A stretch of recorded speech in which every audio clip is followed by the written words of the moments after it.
Bismillah.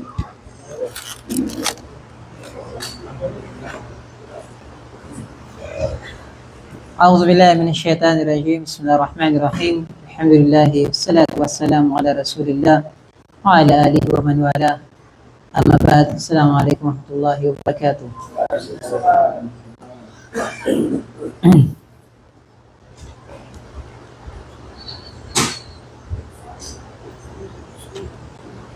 Ay, tinanggal na naman.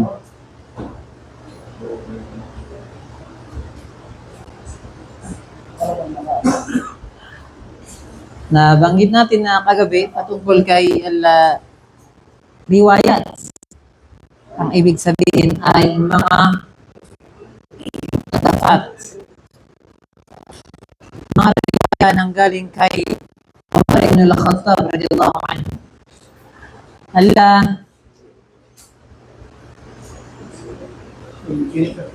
Wala na tayong gana. Pati ako, wala na akong gana eh. Hindi ko alam bakit eh.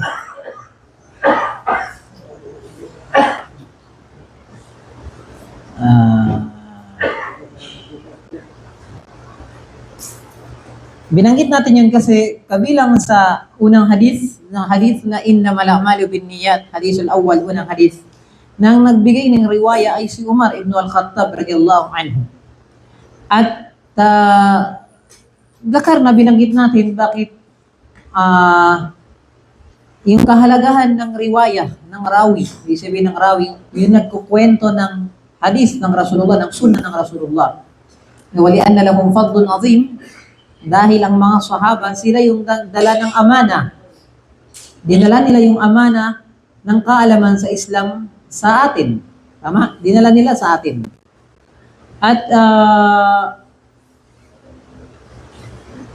At sila lang yung nagdala ng Islam sa atin kaya umabot hanggang kay Abdul Majid. Diba? Kaya Muslim si Abdul Majid ngayon. Kasi dahil yung mga sahaba yung nagdala ng Islam sa atin. Walidhalika, binabanggit din natin yung mga fadail, yung karangalan ng mga sahaba sa riwaya ng hadith. Nagbigay ng riwayat ng hadith. At yun ang hadith number 1 na si Umar bin Khattab radhiyallahu anhu. Wa kana min mawaqifi, kabilang sa iba naman to. Kanina.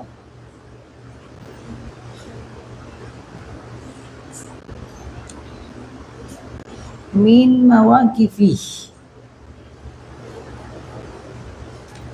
Wa kana Umar bin Khattab radhiyallahu anhu, si Umar bin Khattab radhiyallahu anhu kana min ahadim min al-mubashirin bil jannah. Kabilang siya sa mga sahaba na pinangakuhan na makakapasok ng surga agad.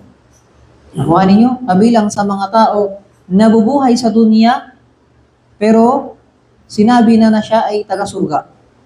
Si Umar bin Khattab radhiyallahu anhu. Wa kana at sinabi natin maraming mga katangian na napapaloob sa kanya. Wa kana muhibban lin nabi, at sobrang mahal na mahal niya ang Rasulullah sallallahu alaihi wasallam. Wa qad sharaka an-nabi fi jami'il ghazawat. Actually, lahat ng gera na sa panahon ng Rasulullah ay nakasama siya. Lahat ng gera ay na naganap sa panahon ni Propeta Muhammad sallallahu alaihi wasallam ay nakasama siya. At wa kana, kabilang sa mga mawaqif, sa mga nangyayari na minsan ay yung mga desisyon ng Rasulullah sallallahu alaihi wasallam, kapag hindi alam ng Rasulullah ano yung magiging desisyon sa isang bagay, basta syara Umar. Minsan hinihingian niya ng opinion si Umar ibn Khattab radhiyallahu anhu. At minsan bumababa yung wahi ng Quran sang-ayon sa desisyon ni Umar. Ganon yung kanyang desisyon. At kung ba't siya kinukuhanan ng Rasulullah sallallahu alaihi wasallam ng desisyon, si Umar bin Khattab radhiyallahu anhu. At alam ni Umar bin Khattab radhiyallahu anhu sa khilafa ni Abu Bakar as-Siddiq. Ibig sabihin, nung namatay ang Rasulullah sallallahu alaihi wasallam, para kayong mga, alam yung, dito, yung camel na pagkatapos kumain, nakasimangot pa rin eh. Pakainin mo, nakasimangot. Hindi mo pakainin, nakasimangot. Nature na yun. Oo, nature. Kasi sobra naman yun sa atin, no? Yun, tawag dito, in the khilafati Abu Bakar as-Siddiq, nung naging khalifa si Abu Bakar as-Siddiq, radiyallahu anhu, arafa, alam ni Omar yung karangalan ni Abu Bakar na mas marangal kaysa sa kanya.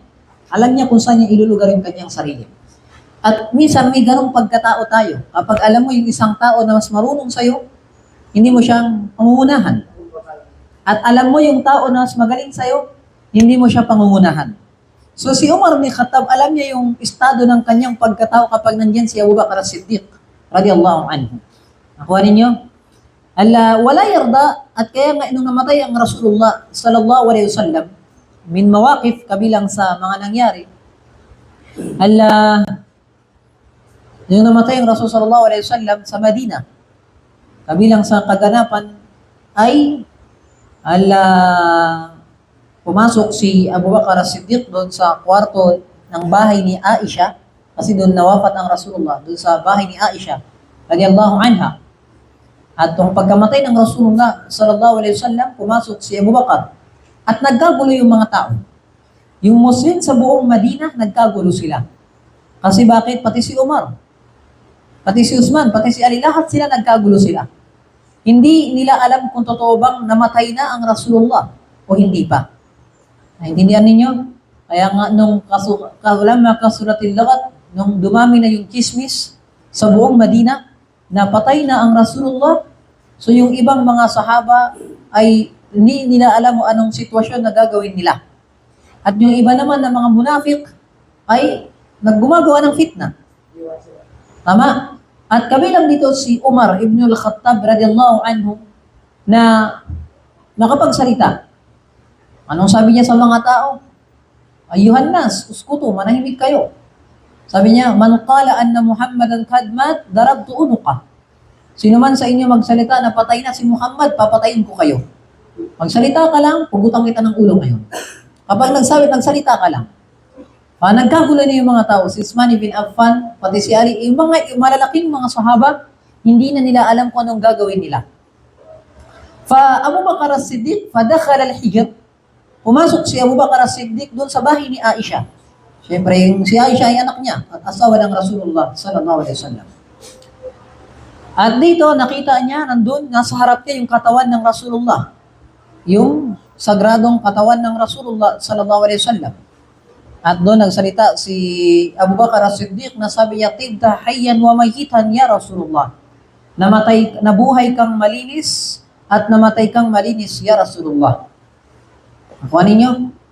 So, nagkagulo yung mga tao. Bakit? Kasi hindi nila inaasahan na ang isang propeta pala ay namamatay. Naintindihan ninyo? Kayo ba namatayan na kayo ng mahal sa buhay? At tanggap nyo ng isang araw lang? Ilang buwan kayo bago makamubod? Matagal. Ano pa kaya ang Rasulullah, ang propeta ng kasama nila?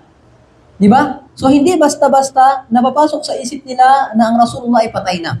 Kung namatayan ka ng mahal sa buhay, yung nanay mo, anak mo, siguro 1 buwan o 6 na buwan. Di ba? Pag namatayan kayo ng mahal sa buhay, ay hindi kayo makamove on. Ano pa kaya ang Rasulullah kasama ninyo kapag namatay sa harap ninyo? Naintindihan? Kaya yung mga sahaba, hindi nila alam kung ano yung gagawin nila. Si Abu Bakar as-Siddiq radiyallahu anhu ay tawag doon? Si Abu Bakar as-Siddiq radiyallahu anhu ay pumasok siya doon at sabi niya na tibta hayyan wa mayyitan ya Rasulullah. Nabuhay ka ng dalisay at malinis ya Rasulullah at namatay ka rin malinis at dalisay ya Rasulullah. Tapos biglang lumabas si Abu Bakar as-Siddiq radiyallahu anhu. Tapos sabi niya kay Umar, tahimik ka na. Ako naman magsalita. Parang gano'n nangyari. Kasi syempre, hindi na makontrol yung sitwasyon. Kaya ba, pag may nagsusuntukan, kaya niyang kontrolin? Hindi na, di ba? Alam, gigit na ka, tama na yun. Baka ikaw yung sapakin nila. Di ba? So, gano'n nangyari doon. Pero si Abu Bakar as-Siddiq, nagsalita siya, nanahimik lahat ng mga tao. Pati si Umar, nanahimik siya. Bilang pagrespeto na lahat sa lahat kay Abu Bakar as-Siddiq, radiyallahu anhu.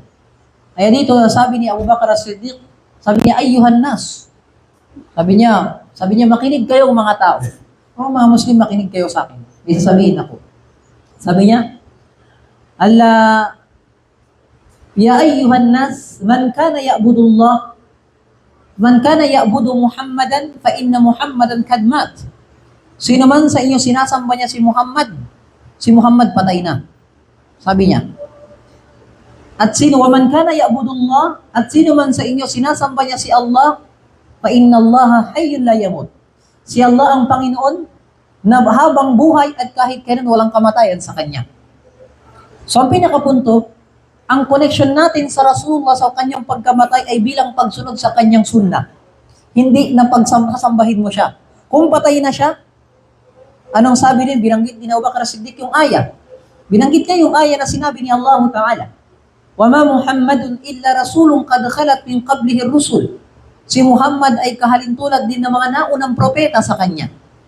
Yung mga naunang propeta sa kanya ay namatay din, di ba? Tama? Kaya sabi niya Allah Ta'ala, afa immata aw qutil inqalabtum ala aqabikum. Kapag ba patay na si Muhammad o napatay siya, aalis na kayo sa reliyon ng Islam? Ganun ba? Wala na si Muhammad, wala na yung Islam, wala na yung sambayan? Ganun ba yun? Nasagot kayo, hindi? Hindi, di ba? Ganun. Hindi porkit wala na si Muhammad ay wala na yung Islam. Di ba? At kaya sabi ni Umar ibn al-Khattab radiyallahu anhu, parang alam ko yung aya, parang meron akong gustuhin yung sabihin. Pero hindi ko alam kung saan ba yung aya sa Quran. Na parang sasang-ayon sa sinasabi ni Abu Bakar As-Siddiq. Meron kang gusto sabihin. Pero hindi niya masabi kung anong aya na yun. Kasi siyempre, natataranta na. At binanggit ni Abu Bakar yun. Sabi niya, innaka mayyitun wa innahum mayyitun. Na binanggit ni Allah Ta'ala sa Quran. Ya Muhammad, ikaw ay mamamatay at sila rin, yung mga tao ay mamamatay rin sila.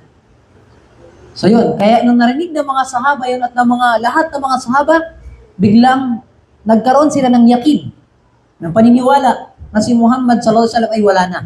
At dapat mananatili pa rin ang pagiging Muslim natin sa ganun. Tama?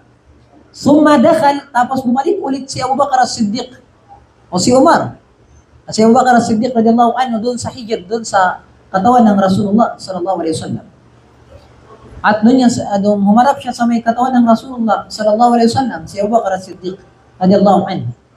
Binabanggit ko lang to kasi yung patungkol kay Umar na sa riwaya ng number 1 na hadith. Na sabi ni Abu Bakar As-Siddiq radiyallahu anhu, "Laysa al-buka wa in utila bi muqna'i. Al-khitabu a'zamu qimatan min adna'i.